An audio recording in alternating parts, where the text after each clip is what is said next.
Les fréquentations, voilà un sujet d'une importance capitale. Tu veux savoir pourquoi? Écoute le podcast jusqu'au bout ou lis le texte en bio. Salam alaikum, communauté de Nussi. Nous entendons souvent cette expression qui dit que nous ne choisissons pas notre famille, mais bien nos amis. Encore faut-il savoir sur quels critères baser nos choix d'amis. La plupart d'entre nous avons rencontré nos amis et ils le sont devenus sans vraiment les avoir choisis.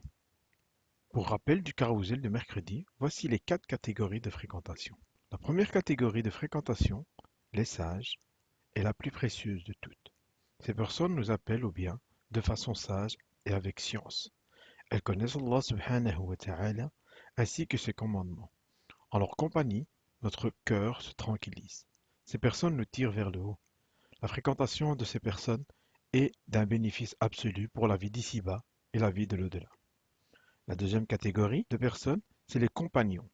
Les compagnons s'avèrent incontournables pour satisfaire les intérêts de la vie d'ici-bas. Le sport, le commerce, les conseils. Ces personnes sont celles dont la fréquentation n'est pas utile de façon quotidienne. Ils sont comparables à un médicament que l'on prend en cas de besoin. Ces gens ne s'opposent en rien à ce que Allah subhanahu wa ta'ala nous a ordonné. Aussi longtemps que ces personnes ne sont pas utiles, il n'y a pas lieu de les fréquenter. Mais sachez que ces personnes sont bénéfiques pour la vie d'ici-bas. La troisième catégorie de fréquentation, les insouciants, sont les personnes auprès desquelles on ne gagne rien, ni dans la religion, ni dans la vie mondaine. Elles nous font perdre soit dans la religion, soit dans la vie mondaine, ou même les deux. Elles nous font perdre notre temps et ou notre énergie. La fréquentation de certaines d'entre elles est comme une maladie incurable, car jour après jour, ils nous affaiblissent. Elles sont telles une rage de dents. En leur présence, on ressent une douleur, et quand elles nous quittent, on ressent un soulagement. Il est préférable d'éviter de fréquenter ce genre de personnes. Enfin, la quatrième catégorie, les toxiques, concerne les personnes dont la fréquentation est synonyme de perte absolue. Se lier à eux revient à s'engager dans une mission vouée à l'échec.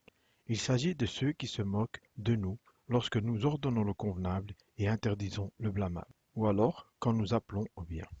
Ce sont des personnes qui nous invitent ouvertement à faire des actes abominables, celles qui rendent licite ce qui est explicitement interdit et dangereux, celles qui n'ont que faire des commandements de notre Créateur subhanahu.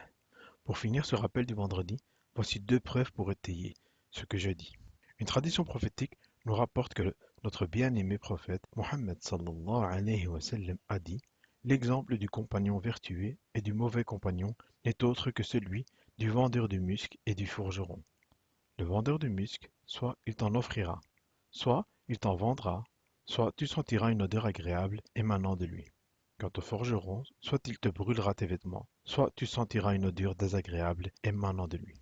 Et dans la sourate Al-Kahf, que tout musulman se doit de lire tous les vendredis, Allah subhanahu wa ta'ala nous dit au verset 28: fais preuve de patience en restant avec ceux qui invoquent leur Seigneur matin et soir, désirant sa face, et que tes yeux ne se détachent point d'eux, en cherchant le faux brillant de la vie sur terre. Et n'obéis pas à celui dont nous avons rendu le cœur inattentif à notre rappel, qui poursuit sa passion et dans le comportement est outrancier.